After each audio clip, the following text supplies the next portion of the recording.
자, 우리 저번 시간에 이제 지금까지 했던 통계를 한번 리뷰를 하고 그 다음에 오늘 진도를 나가는데요. 남은 이제 통계 파트는 뭐 계산이나 이런 것보다 가장 중요한 게 이해야, 이해. 이 부분을 한번 이해하면 그 부분 그때부터는 이제 이 통계 파트는 전혀 문제가 안 돼요. 한번 이해만 되면 이제 엄청 쉽게 느껴져. 그런데 이제 이게 이해가 될 듯 말 듯 하다가 접어버리면 이제 이 통계는 또 마지막 부분이잖아요. 여러분들이 다른 공부하면서 막 볼 일이 없어. 다른 문제에서 이렇게 접목돼서 나오거나 그러지를 않아요. 그래서 이 부분이 이해가 완전하게 안 되면 나중에 배울 때 또 무슨 소리예요? 또 무슨 소리? 또 처음 배우는 것라고 생각하고 가르쳐 주세요. 이렇게 된단 말이에요. 그래서 오늘 이거 부분을 이해를 확실히 하셔야 되는데 사실 이해를 하면 끝나긴 하지만 오늘 이 수업 하나만으로 완전히 이해하기는 힘들 수 있어요. 힘들 수 있어. 하지만 선생님이 어쨌든 최대한 여러분들이 이해하기 쉽게 아주 풀어서 설명을 해줄 거예요. 최대한 이해를 해보는 걸로. 자, 근데 하기 전에 통계 파트 하기 뒤에 이제 모집단 하기 전에 우리 저번 시간까지 했었던 거 좀 복습 좀 합시다. 자, 통계 이거 매번 얘기하는 것 같은데 통계 뭐라고 그랬어요? 그렇지, 확률을 정리해 놓은 거야, 그렇지? 확률을 정리한 거. 통계가 정의가 저렇게 된다는 게 아니라 우리는 통계라는 것을 저렇게까지만 이해하면 이 지금 고등학교 과정에 통계를 하는데 별 문제가 없다. 그래서 확률을 정리를 하긴 하는데 두 가지 방법으로 정리를 하죠. 어떤 방법과 어떤 방법이 있었어?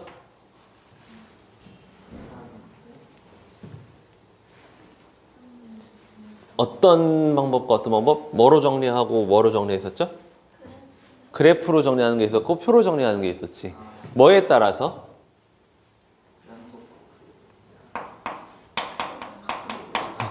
변수 x에 따라서. 그러니까 이산 확률 변수가 있고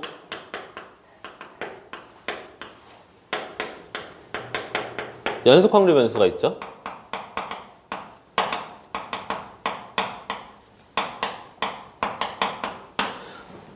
자, 이산 확률 변수를 가지고 이제 확률을 정리해 놓은 것을 이산 확률 분포라고 하고 그 다음에 연속 확률 변수 가지고 정리해 놓은 것을 연속 확률 분포 이렇게 얘기를 하는 거지. 그래서 이산 확률 변수에는 어떤 예들이 있었죠? 뭐 어떤 거야? 이렇게 변수들이 띄엄띄엄 끊어져 있는 것들, 불연속적인 것들. 예를 들면 뭐 주사위 던지는 거라든지 아니면은 뭐 시험 점수 같은 것들. 아니 뭐 공을 꺼내는데 몇 개가 나오느냐 뭐 이런 것들이 있었고. 그다음에 연속 확률 변수에는 어떤 것들이 있었어요? 그렇지, 정확하게 딱 떨어지지 않는 것들, 뭐 키나 뭐 시간에 대한 얘기들 이런 것들이 있었죠. 그러다 보니까 이것들을 정리하는 방법이 두 가지로 나뉘는다. 그게 뭐? 정리하는 방법. 이렇게 해서 여기가 1이고 P 너무 조그맣게 그렸다. 확률 변수 X가 있고 뭐 0, 1 해서 N이 있고 X1이라고 합시다. X1, X2, XN이 있고 P, X가 있고 그거에 대한 확률들이 또 이렇게 정리가 되겠죠. 근데 그 확률들을 다 더하면 얼마다? 다 더하면 1이다. 이렇게 됐었죠. 자, 이랬을 때 이 용어가 뭐였지? 요거. 이거 무슨 함수였어요? 확률 질량 함수라는 말을 썼었지. 확률 질량 함수. x가 얼마일 때에 대한 확률 값들을 표현해 놓은 거죠. 그렇죠? 그 다음에 연속 확률 변수는 뭐 이게 직선으로 생길 수도 있고 곡선으로 생길 수도 있는데 보통 우리는 종 모양의 그래프를 많이 보게 되겠죠. 정규분포 곡선이니까, 그치? 자, 그렇게 됐을 때 이 함수는 뭐라고 그러죠? 이 함수 fx라고 하면 fx는 확률 밀도 함수라는 말을 쓴다. 그래서 확률 밀도 함수라는 말이 나오고 제한 조건이 나오면 확률 밀도 함수라는 말이 나오고 제한 조건이 나오면 뭐 A에서 B까지 제한 조건이다. 근데 이게 확률 밀도 함수래. 그럼 A에서 B까지의 넓이가 얼마가 된다는 거예요? 넓이가 얼마가 된다는 거야? 1이 된다는 거죠. 그래서 어떻게 비교할 수 있냐면 이거는 P를 다 더해.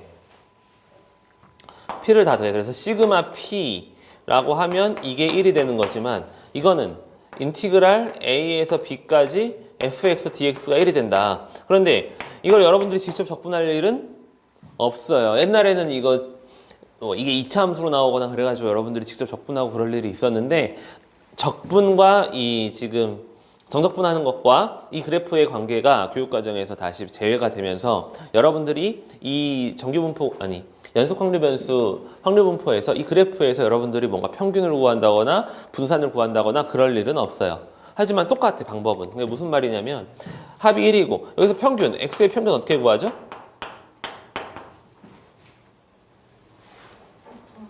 x랑 p랑 다 곱한 다음에 싹 다 더하는 거잖아요. 그렇죠? 이것도 굳이 방법을 따지자면 변수 x랑 여기에서는 확률에 해당하는 게 이제 fx 함수값이 될 거란 말이에요. 그래서 fx를 곱한 다음에 그 다음에 인티그랄 a에서 b까지 dx 방법이 똑같은 거야 지금. 분산은 뭐였죠? 분산 뭐야? 제평평제잖아. 그치? 그래서 제평평제는 제곱의 평균이니까 xi의 제곱의 평균 이게 이렇게 되는 거지 지금. 마이너스 평균의 제곱 이렇게 되는 것처럼 사실 여기서도 분산을 만약에 구한다면 인티그랄 a에서 b까지 제곱의 평균 x제곱의 fx dx에서 빼기 평균의 제곱을 했었어요 옛날에는. 근데 이 부분은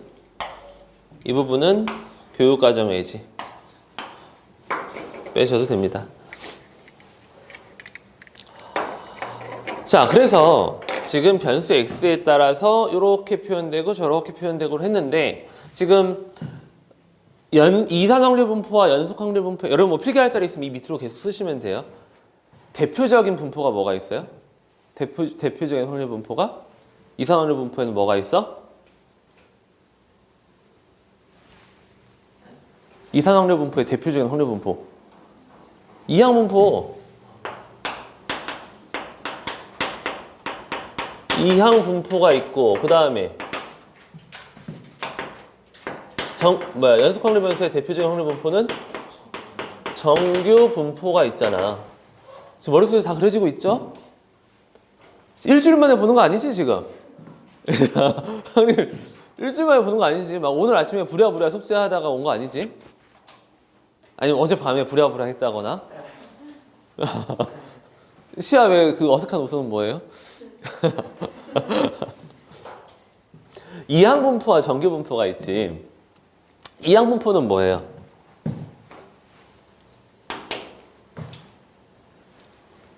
확률을 정리한 건데 무슨 확률을 정리한 거야? 그러니까 그게 뭐야? 독립시행의 확률을 정리한 거야?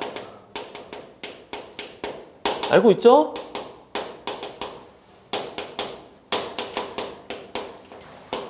정규분포는 뭐예요? 확률 밀도함수 fx가 2파이 시그마의 분의 2파이 루트 2에 뭐야 이거 뭐라고 써있잖아. 봅시다.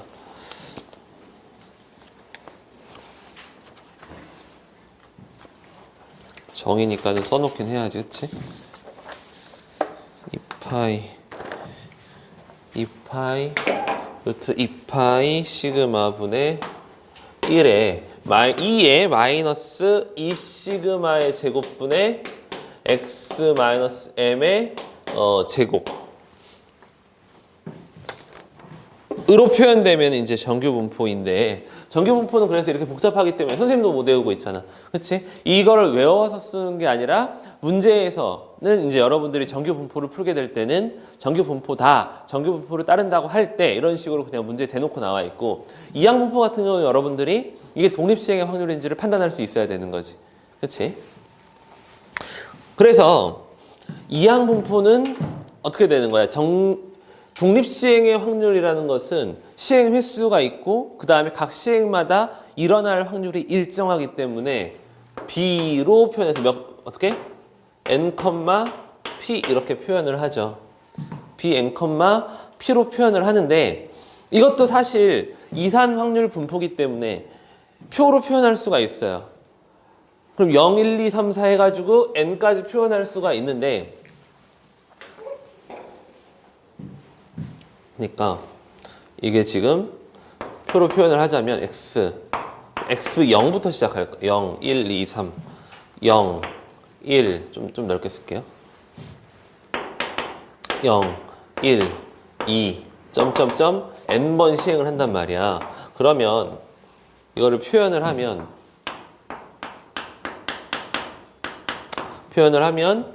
NC0, P의 0승, Q의 N승, NC1, P의 1승, Q의 N-1승, NC2, P의 제곱, Q의 N-2승, 땡땡땡, NCN, P의 N승, Q의 0승 이런 식으로 돼가지고 결국에는 뭐 합이 1이 되겠죠. 합이 1이 될 텐데 이게 몇 개 없으면은 금방 하겠지만 만약에 시행 횟수가 10번, 20번, 100번 이렇게 되면 그걸 다 표로 정리할 수가 없잖아요. 그렇죠? 그래서 우리는 이렇게 표로 정리를 하게 된다면 이제 무슨 유리한 점이 생기는 거냐면 평균이나 분산 같은 것을 우리가 구하기 쉽게 생긴다는 이점이 있어야 되는 거야. 근데 확률을 정리해 놨는데 이 정리하는 게 더 복잡해지면 안 되겠죠. 그래서 B, N, P를 가지고 우리는 어떻게 더 간단하게 하느냐. 평균을 구하는 방법이 다 곱해서 더하는 거잖아요. 다 곱해서 더하는데 뭐야? 이거를 간단하게 표현을 하면 그러니까 봐요. 이거 쓰지 마. 이 밑에 거 쓰지 마. 원래는 x는 0부터 n까지 x 곱하기 ncx의 p x승 q의 n-x승. 봐봐요. 이게 뒤에 확률 질량함수고 거기에다가 x를 곱한 다음에 싹 다 더했죠. 그럼 이게 평균이 돼야 돼. 이게 평균이 되는 건데 이거를 간단하게 유도를 할 수 있거든요. 유도하는 건 선생님 이거 되게 중요한 거예요. 유도 굉장히 중요한 건데 나중에 이제 시험 보기 전에 그 시험 학기가 되면 그때는 외워야 돼. 알겠죠? 어쨌든 이거를 유도를 하면 결과적으로 뭐가 나오냐면 NP가 나온다고 그랬죠. 그렇죠? 그래서 이항분포로 표현했을 때 P, N, P로 하면 평균을 굉장히 쉽게 구해낼 수 있다. 분산은요? 분산은 NP, Q 이렇게 되죠. 그렇지? 자, 이렇게 되고요. 그냥 정규분포 볼까요? 정규분포 보시면 1 지울게. 지우고. 정규분포는 N으로 표시를 해요. 그 다음에 뭐랑 뭐를 써줘요? M, 시그마 제곱을 써주지. 그래서 이 M, 시그마 제곱 이 그래프의 형태가 그러니까 이 fx가 굉장히 복잡하기 때문에 우리는 이 그래프의 개형을 배운다고. 그 개형이 이런 식으로 종 모양이 나오잖아요. 그렇죠?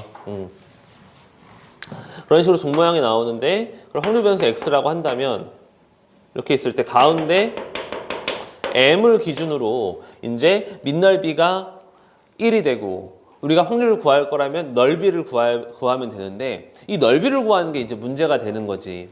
예를 들어서 이게 뭐 단위는 항상 선생님이 시그마 단위로 간다고 그랬어. 자, 여기 m 플러스 시그마, 뭐 m 마이너스 시그마 이렇게 될 텐데 그때 내가 이 m에서부터 m 플러스 시그마까지가 궁금해. 근데 이 넓이를 구하려면은 이 fx를 적분을 해야 돼. 적분할 수 있어 없어? 없지.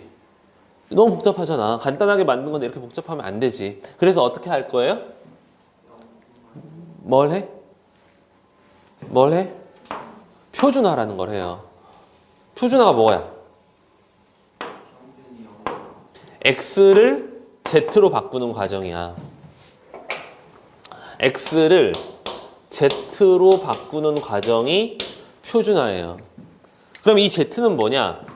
z는 뭐냐면 평균이 0이고 그 그 다음에 표준 편차가 1인 확률 변수가 되는 거지. 이렇게 바꾸는 이유는 뭐다? 지금 이거랑 모양은 비슷하지만은 달라요. 이 굴곡이라든지 뭐 이런 건 다릅니다. 알겠죠? 높낮이라든지 이런 건 달라요. 얘는 평균이 엄연히 m이고 얘는 0이기 때문에 좌우로 평행 이동을 해야 될 거고, 얘는 m 플러스 시그마고 얘는 1이기 때문에 이 한 칸은 얘는 시그마고 이 한 칸은 1이 되는 거니까 모양만 비슷하지 다른 함수야. 근데 어쨌든지 간에 이 넓이는 그럼 어떻게 구해? 이 넓이 구하는 건 간단한가? 그렇지. 이거는 뭘로 구했어 이제? 표준, 정규, 분포, 표로 해결하는 거지. 누가 다 구해놨으니까. 그쵸? 그래서 표준, 정규, 분포로 바꿔서 계산을 할 건데, 그러기 위한 과정이 x가 z로 바뀌는 이 표준화란 말이야. 표준화 어떻게 하는 거죠? 그럼 표준화를 어떻게 하는 거야? z는 시그마분의 x 마이너스 m 이렇게 하면 x를 z로, 표준 편차가 다시 평균이 0이고 표준 편차가 1인 확률 분포로 바꿔줄 수 있는 거예요. 이렇게 바꾸기만 하면 우리는 표준 정규 분포를 이용해서 문제를 해결할 수가 있다. 이 구간의 넓이를 구할 수가 있다. 알겠죠? 그 다음에 그래서 이게 끝이에요? 마지막에 어떻게 했어? 이항 분포에 정규화가 있잖아.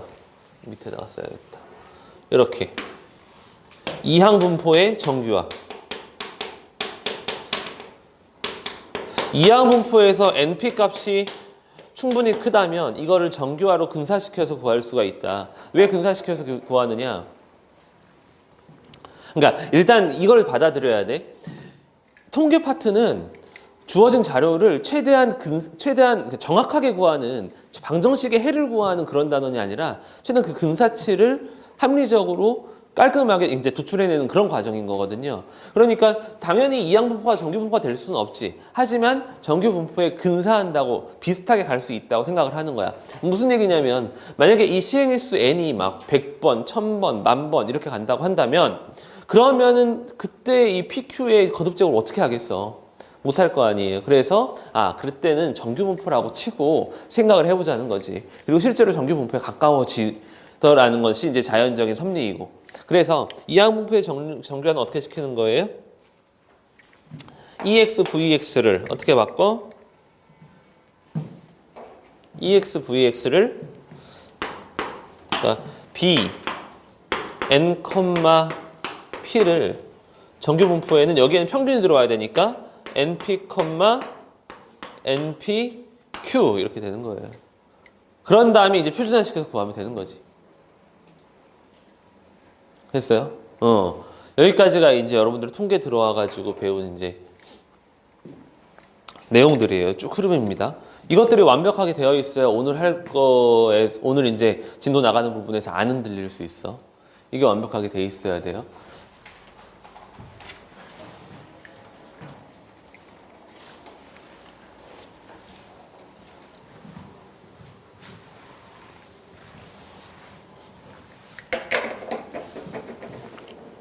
자, 그러면 이제 어디 넘어가 보냐면 다음 단원으로 바이블 통계적 추정 가볼게요. 통계적 추정.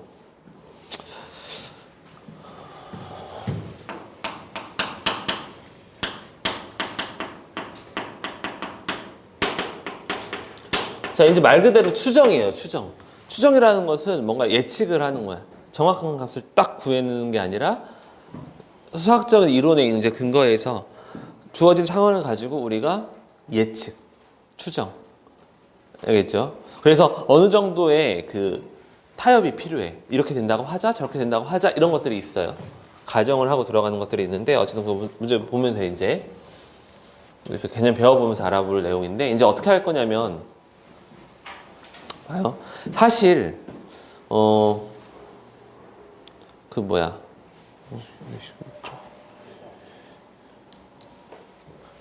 앞에서 여러분들이 풀었던 정규분포 내용은 너무 이상적인 경우인 거야.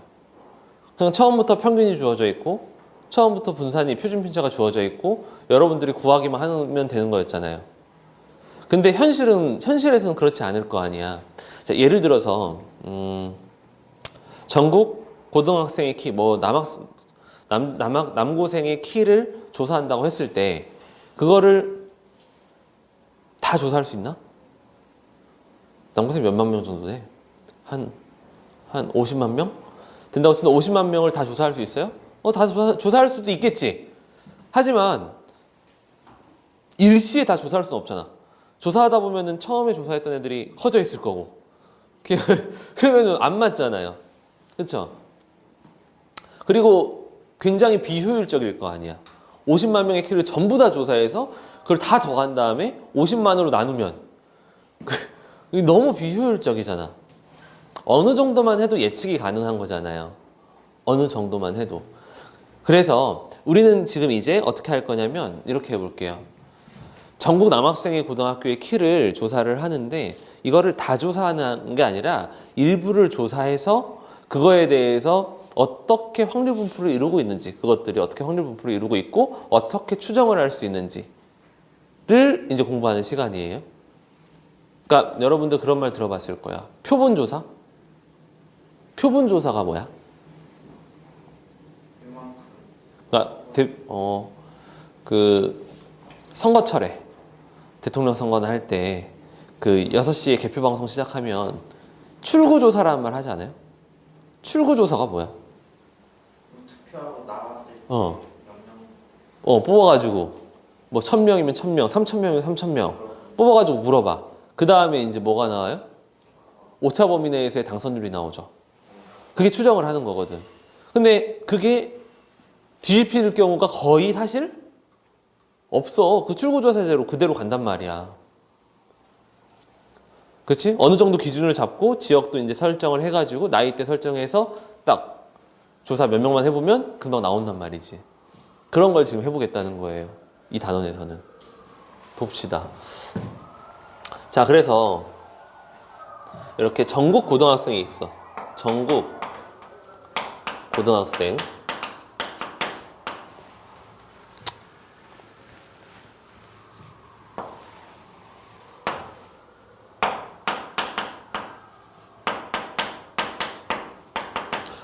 전국 고등학생의 키를 다 조사할 수가 없으니까 일부 학교만 꺼내보자고. 이 주변의 남학교를 가지고 해봅시다. 세화고 애들을 싹 다 조사해. 그 다음에 서울고 애들을 싹 다 조사해. 그 다음에 상문고 친구들을 싹 다 조사해. 그건 조사할 수 있을 거 아니야. 그러면은 이 친구들을 데리고 조사를 했을 때 과연 전국 고등학생의 평균 키랑 분산이나 이런 것들이 어떻게 되는지 알 수 있을까? 봅시다. 이때 그런데 이제 전국 고등학생의 학생 수는 맞춰주도록 합시다. 이상적으로 조금 판단을 해서 100명씩 키를 조사했다고 해볼게요. 100명씩. 자, 그러면 그게 뭐가 되는 거냐면 봐봐. 여기에 100명이 있어. 여기도 100명이 있어. 여기도 100명이 있어. 그러면은 이 100명이 의미하는 건 뭐냐면 바로 100명이 의미하는 건 표본의 크기라고 얘기를 해요. 100명. 그러니까 이게 하나의 표본이 되는 거야. 세화고라는 표본, 서울고라는 표본, 상문고라는 표본. 근데 그 표본의 크기를 100명이라고 얘기할 수가 있다. 여기까지 괜찮아요? 자, 그러면 이 세화고의 학생들의 평균 키가 있겠죠. 세화고 학생들의 평균 키가 있는데 이거를 그러니까 세화고 학생들의 평균 키 이거를 선생님이 X 이제 바라고 표현을 합니다. X 바. 자, 그 다음에 서울고 학생들의 평균 키 X 바 1, X 바 2. 그 다음에 상문고 학생들의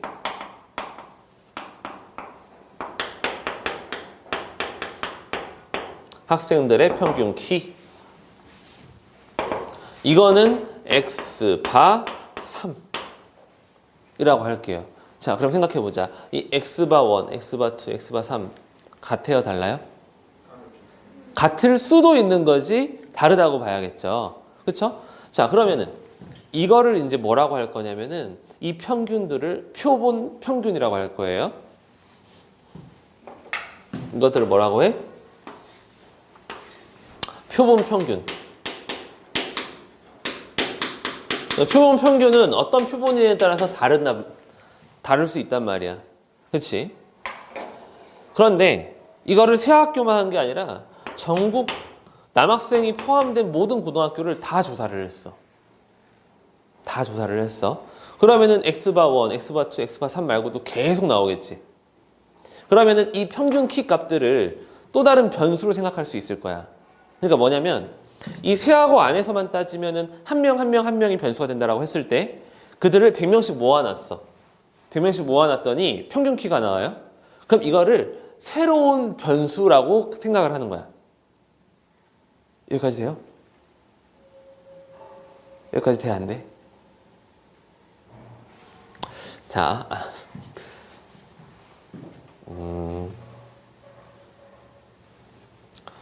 숫자로만 다 합시다.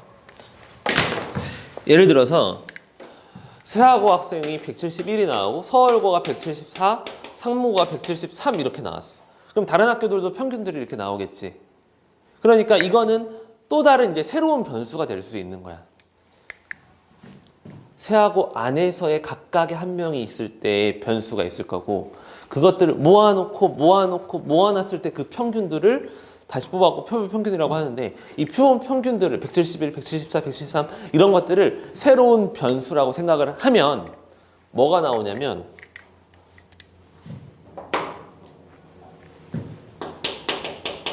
표본 평균들의 집단이 나와요.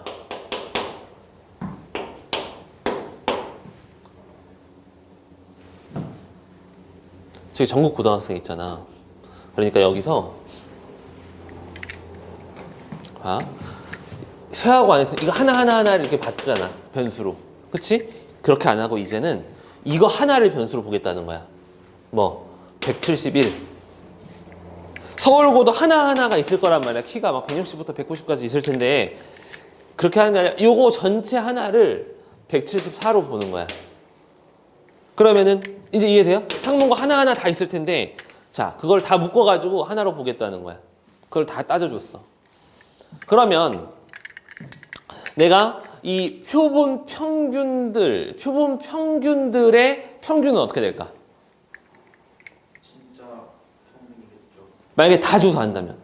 모든 남고생들의 키의 평균. 그렇겠죠. 그러니까 우리가 평균을 조사하려면 어떻게 하면 돼? 각 학교의 전교생이 다 똑같다고 가정을 한다면 전교생의 명수가 똑같다고 가정을 한다면 학교의 평균 키만 가지고 그것들의 평균만 구하면 돼. 그렇죠? 그 과정에서 지금 변수가 두 개가 원래 우리가 알고 있던 변수 하나하나와 그걸 묶어가지고 또 다른 변수가 생겼다는 게 이해가 돼요? 이해돼? 오케이. 지금 이 과정이 여기서 할 내용들이야. 봐요. 그러면 이거를 지워볼게.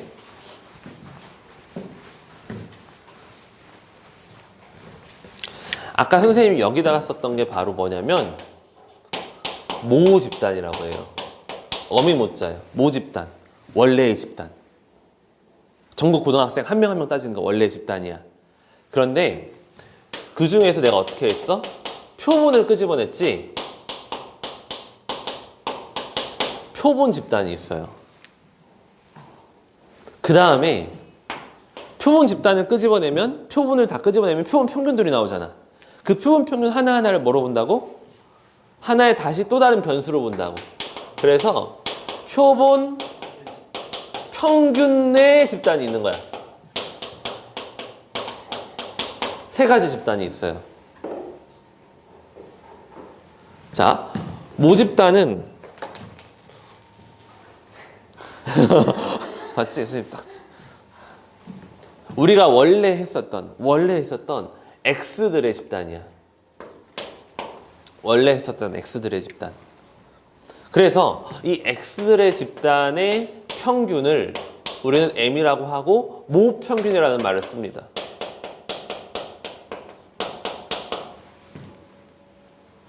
그러니까 우리가 원래 했었던 건데 구분을 지어주기 위해서 뭐라는 말을 갖다 붙이는 거야.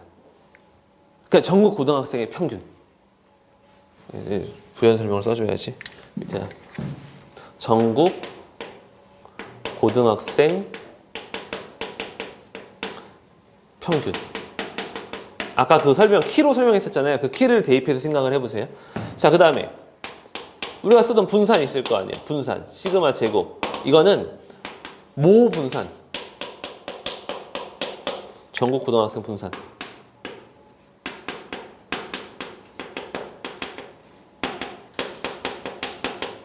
그 다음에 당연히 표준 편차 있겠지. 모 표준 편차.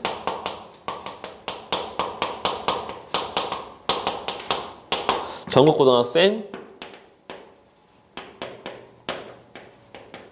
키에 대한 표준 편차. 우리가 지금까지 하던 건데 이거를 이제 모라는 말을 붙여줘가지고 구분을 지어준다. 표본 집단은 뭐냐? 그러니까 전국 고등학생.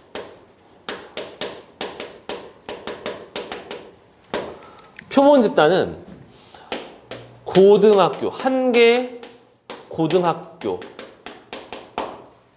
얘기를 하는 거야. 한 개 고등학교에서. 아까 뭐 세하고에 한 명 있었잖아요. 그거를 얘기하는 거야. 표본 집단은. 그런데 이 표본 집단의, 그러니까 표본, 그 한 개 고등학교에 표본 평균이 있을 거 아니야. 그걸 뭐라고 설정한다? 그거를 X바라고 설정을 한다. X바 표본 평균이라고 설정을 해요. 자, 그러니까 이건 뭐냐면 뭐 세하고 평균. 그게 이제 X바 1 하면 세하고 평균, X바 2 하면은 뭐 상문고 평균, X바 3 하면 서울고 평균 이런 식으로 간다는 거야. 한 개에서만 따지는 거야. 그런데 그 세하고 안에서에 이루어져 있는 평균과 모평균은 당연히 어때요? 당연히 달라. X바와 모평균 M은 같다고 할 수 없어. 물론 같을 수도 있지만 같다고 할 수 없어. 그렇지? 그러면 이들이 이루고 있는 세하고 안에 세하고 내부에서 100명이 이루고 있는 분산과 표준 편차는 전체랑 어떻게 될까? 같아 달라? 전국 고등학생을 다 따졌을 때의 표준 편차와 세하고 안에서만 따졌을 때 표준 편차가 같을까 다를까? 다르겠지. 그렇지? 이게 다른 것처럼. 물론 같을 수도 있겠지만 다르겠지. 그렇지? 그래서 이거를 이제 모분산이 아니라 표본 분산, 표본 표준 편차라는 말을 써요. 뭐 세하고 내에서의 세하고 내에서의 분산. 세하고만 따지는 거야. 세하고 내 표준 편차.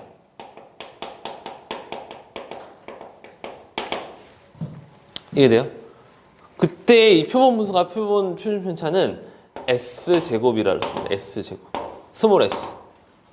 그런데 이 스몰 S제곱과 S는 지금은 이걸 깊게 생각할 필요는 없어요. 이걸 지금 당장 계산하는 데 쓰이지 않을 거야. 나중에 더 많은 것들을 공부하고 이거에 대해서 좀 연관지어서 생각을 해볼 건데 지금 우리가 관심을 갖는 건 그 한 개 고등학교 내에서의 분포가 궁금한 게 아니라 그 한 개 고등학교 각각의 고등학교의 들의 그 평균값들을 통해서 전체를 추정을 하고 싶은 거야. 지금은 일단. 알겠죠? 지금 상황 이해돼요? 그러니까 모집단은 전체, 표본 집단이라고 하면 그 하나로 딱 들어가는 거야. 근데 그 하나로 딱 들어갔을 때 무엇을 따져준다면 표본을 추출하는데 표본의 크기가 아까 선생님 100이라고 했잖아요. n이라고 보통 씁니다. 표본의 크기를 n으로 써요.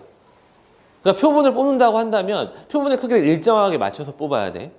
알겠죠? 용채 왜? 자, 그 다음에 이제 표본 평균의 집단을 갈게요. 표본 평균의 집단은 뭐냐면 요거 표본 평균이 하나만 있는 게 아니잖아. 세하고 하나만 있는 게 아니라 서울고도 있지, 상문고도 있지, 다른 고등학교도 있지, 많이 있잖아요. 그 고등학교들의 평균, 이거를 새로운 변수로 보는 거야. 우리가 원래 평소에 쓰는 x를 변수로 봤잖아. x를 변수로 봤는데 지금 할 거는 뭐냐면 이렇게 나온 표본 평균들을 새로운 변수라고 생각을 해서 새로운 변수로 생각해서 이것들을 이제 보겠다는 거지. 평균이 x바의 평균이 돼요. 그럼 이거 뭐라고 말할까? x바의 평균? x바가 뭐야? 표본 평균이지. 그럼 표본 평균의 뭐? 그러면은 표본 평균의 평균이야. 이해돼요? 표본 평균의 평균. 그러니까 표본 평균이 그냥 어떤 평균값이다 생각하지 말고 이거를 변수라고 생각을 해. 변수. 그래서 이건 뭐가 되는 거야? 세화고, 서울고, 상문고 등등등의 평균인 거야. 이해되죠? 그 다음에 x바의 이건 뭐야 그러면? 우리말로 뭐라고 읽어? 표본 평균의 그렇지.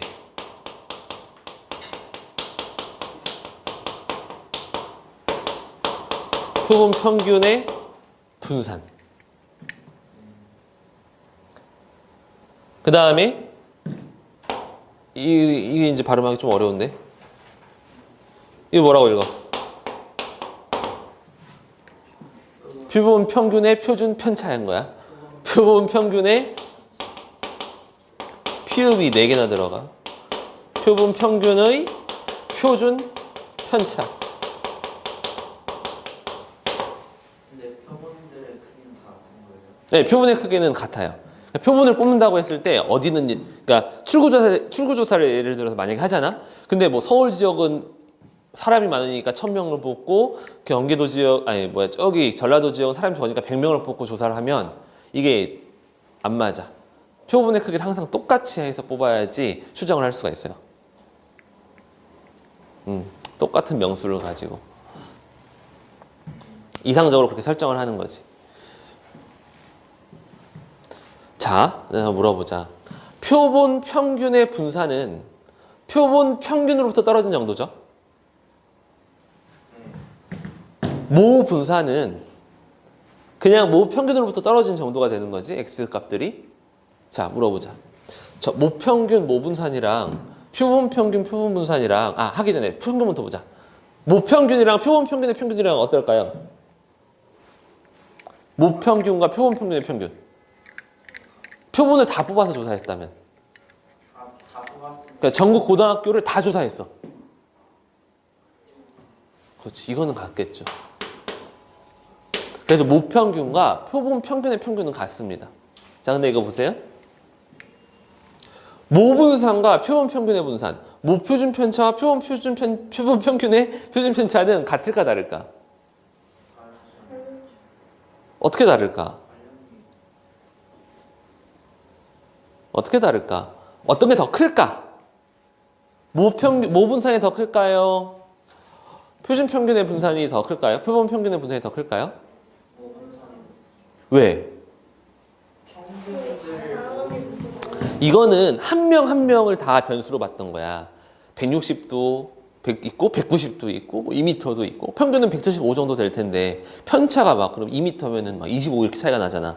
그런데 내가 고등학교 단위로 이렇게 묶어줘 버리면 그것들이 일단 변수가 막 여러 개가 있더 편차가 크더라도 그게 이제 평균으로 되면서 아까 선생님 썼던 뭐 174, 173 이런 것처럼 딱 정확히 모평균이 되진 않더라도 어느 정도 평균과 비슷한 값이 나올 거잖아요.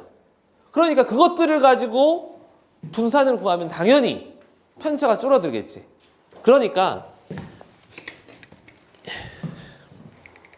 모분산, 모표준 편차보다는 당연히 작아요. 얼마큼 작을까? 많이 작아요. 뭐랑 관련이 있을까?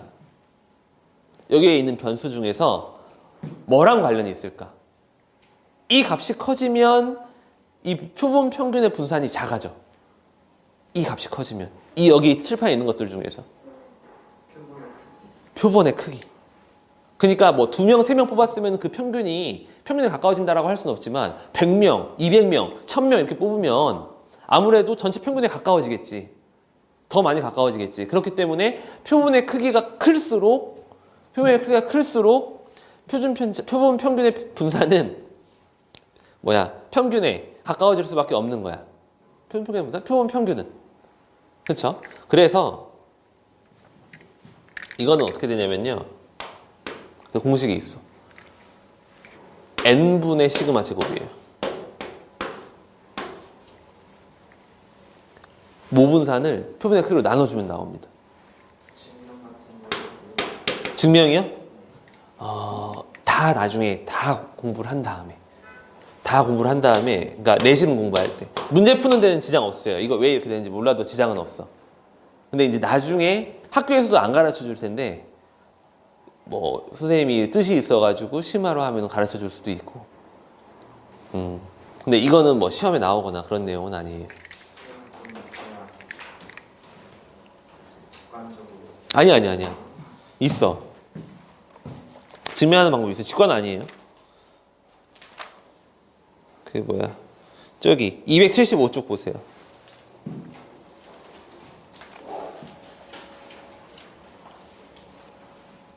275쪽에 그 밑에 줄, 밑에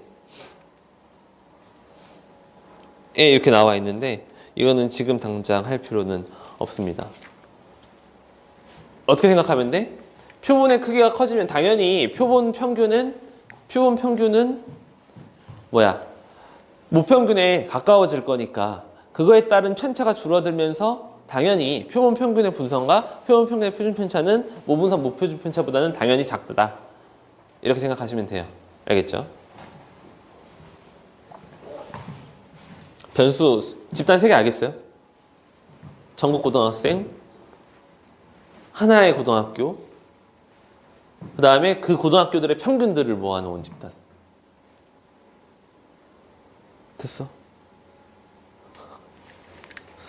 잘 됐을려나 모르겠네.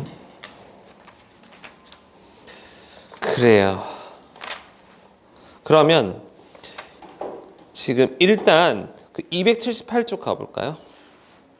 278쪽은 그냥 단순히 이 개념을 쓴다기보단 단순히 이제 표본이라는 개념이 뭔지에 대해서 해보는 거예요. 같이 해봅시다. 지워도 됩니까? 오늘 할 개념이 이게 끝이 아니에요. 아직 추정 안 했어. 난 지금 정리만 한 거야. 이거 용어들 이런 거 정리만 했지. 이거 조사한 다음에 이거 조사한 거 가지고 뭐 해야 돼? 사실 이 모집단을 추정해야 돼. 모집단이 그냥 처음부터 나오는 게 아니잖아. 내가 조사를 하잖아. 근데 지금 거꾸로 간 거야. 모집단이 있고 표본 집단이 있고 표본 표준 편차가 표본 평균의 집단이 있다라는 건 내가 상황을 설명해 준 거고 우리가 해야 될 것은 이것들을 구해서 거꾸로 가야 돼. 모집단을 추정을 해야 된다고. 근데 그 과정을 하기 전에 일단 이 개념들을 좀 더 확실하게 하기 위해서 문제를 풀고 가는 거예요.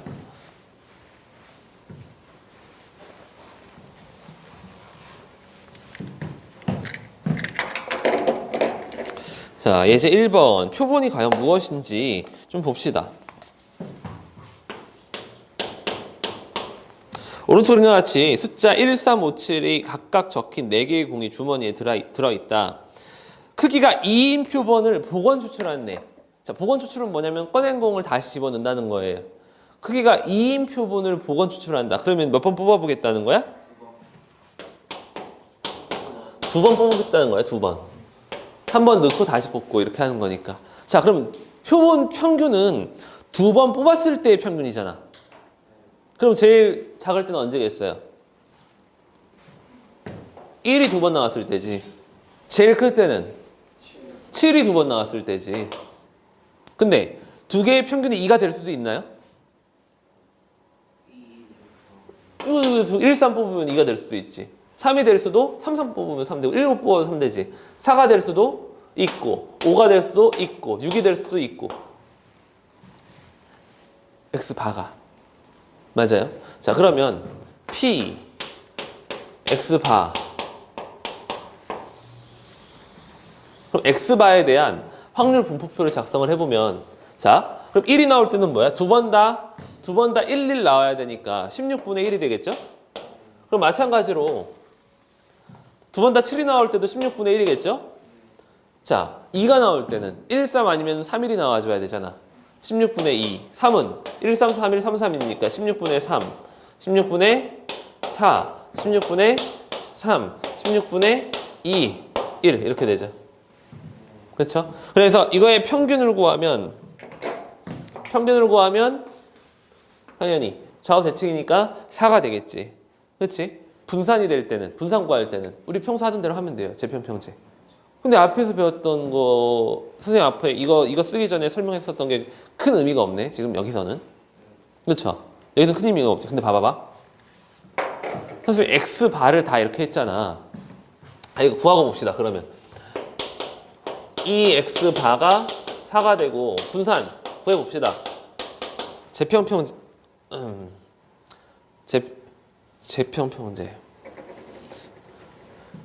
1, 4, 9, 16, 25, 36, 49. 그럼 제곱의 평균 구해서 평균의 제곱을 빼면 얼마예요? 암산해봐요. 네. 이거 제곱의 평균 다 한 다음에 평균의 제곱을 빼 암산하면 얼마 나와? 2분의 5 나오네요. 그렇죠? 나 훌륭한 학생들이네. 자, 이렇게 나온단 말이야. 근데 아까 배운 걸 어떻게 활용하냐면 저거 그냥 X라고 할게요. 우리 지금까지 했었던 거. 그럼 1이 나올 경우, 3이 나올 경우, 5가 나올 경우, 7이 나올 경우가 있겠죠. 한 번만 뽑는 거, 한 번만. 그럼 이게 4분의 1, 4분의 1, 4분의 1, 4분의 1이죠. 평균 얼마야? 평균 당연히 4지. 가운데니까. 그렇죠? 분산 구해봅시다. 이거. 평균은 4지. 써야지 또. 분산.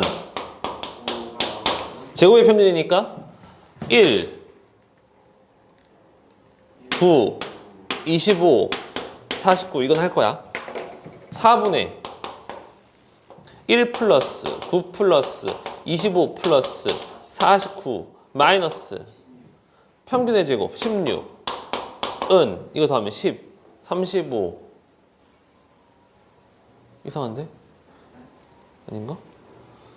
35 84 21 5네요. X의 분산이. 근데 아까 선생님 뭐라고 그랬어?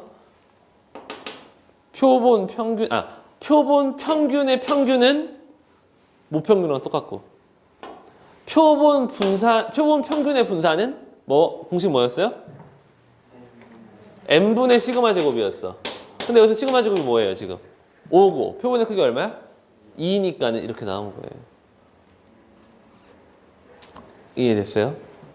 그래서 이렇게 표로 주어지는 단순한 문제 같은 경우에는 여러분들이 X바로 새롭게 구해도 되고 아니면 X만 따져가지고 공식 적용해도 되고.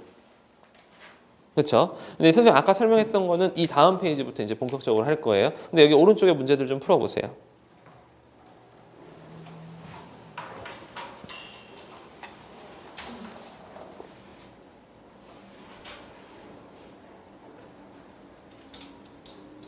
민지는 그럼 오늘이 여기 마지막 오는 거예요? 이제 학기 중에는 거기서 계속 공부하다가 고생했네. 방학 동안에 왔다 갔다.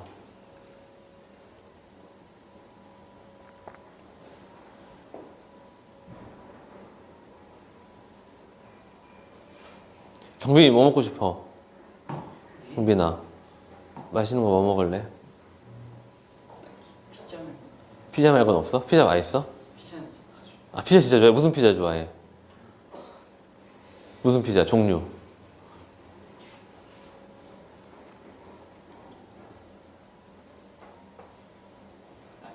그 피자면 다 좋아? 와 진짜? 얼만큼 먹을 수 있어? 어? 아 야채 피자 빼고 육류. 아 알겠습니다. 시아는? 네? 시아는? 상관없는데. 아 시아는 상관없어? 그럼 시아는 그럼 먹지 말고. 시아 피자만 잔뜩 시키지 뭐. 윤경이 뭐 어디? 아니야? 다른 친구들은 민지가 오늘 그걸 살까 좀 아쉽네. 이게 죽죽죽죽. 얼마나 배고프겠어 또. 그래서 내일 부산 가요. 왜? 그냥 언니랑 가기로 했어. 언니랑 둘이서만? 대박. 계약하기 전에 놀아야 될 것 같아서. 언니랑 둘이서만? 할머니지. 좋겠다. 뭐 타고 가요? 저희 어제 결정이 나가지고 KTX. 표가 없어. 아 연휴니까 그렇구나. 버스도 없고. 그래서 저희 무궁화 망했어. 무궁화 타면은 기차에서 5시간 걸릴 텐데. 아유 무궁화 왜? 검은색을 냄새 계란 엄청 먹어야겠네. 그 카트 끌어올고 다니잖아. 진짜 표가 아무것도 없어. 아이고. 야 무궁화호는 불편할 걸 엄청. 기차도 이렇게 뭐 이렇게 그래 5시간 걸려. 엄청 오래 걸리기도 하고. 56분 기차. 새벽 5시 56분? 그럼 오늘 새벽에 다 자면서 가야겠네. 자면서 가는데 의자도 불편할 거고. 무궁화호는 그것도 없는 거 아니야? 좌석마다 그거 충전기도 없는 거 아니야? 충전기도 없을 텐데. 오래돼서 냄새 날 거고. 진짜 아무것도 없어. 얼마 안 제일 처음 봤는데.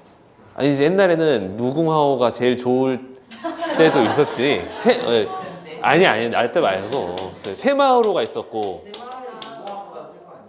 아니 새마을 무궁화 그 밑에가 무궁화일 걸? 그 다음에 무궁화 제일 아니고 무궁화가 제일 KTX. 원래 이 밑에가 비둘기호가 있었어.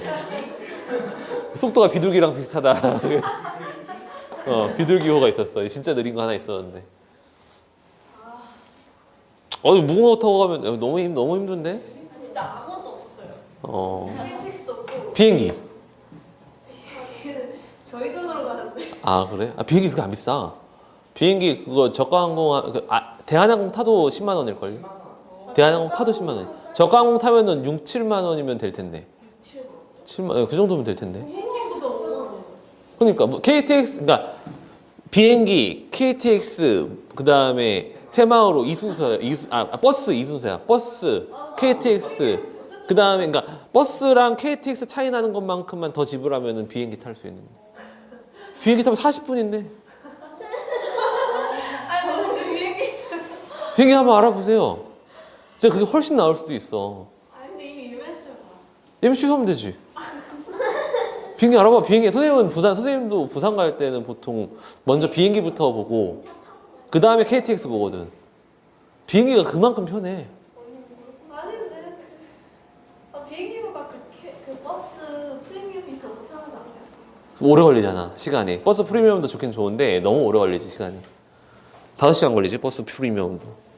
그래도 저희 보통 밤에 표가 있다면 밤에 출발해가지고 그럴 수 있겠네. 그렇게 가는데 오늘 밤에도 없어? 오늘 밤도 없어? 비행기. 왜냐면 그렇게 여행을 떠날 때 5시간보다 1시간 버리는 게 낫지. 4시간을 돈 주고 사는 거지. 어떻게 보면. 아 저희 돈 없어요. 제 돈으로 가야 돼요. 마취가 풀렸어요. 풀렸어? 네. 느낌이 온다 갑자기. 그 혀로 이렇게 하면 안 돼. 네. 다 제 실수였는데. 무슨 실수? 아픈 거 아니야? 약 먹어야 되는 거 아니야? 밥을 안 먹고 약을 못 먹어요. 아 그래? 근데 여기 왜 왔어요? 의지, 이 열정. 시야는 상상할 수 없는 거지. 오늘 수술을 했는데 마취까지 했는데 몸 풀렸는데 진짜 진짜 리얼로 뼈를 막 어우, 어우. 느껴져. 진짜 싫어. 그거 맞아? 배 아파. 아 맞는데 맞았는데 근데 여기가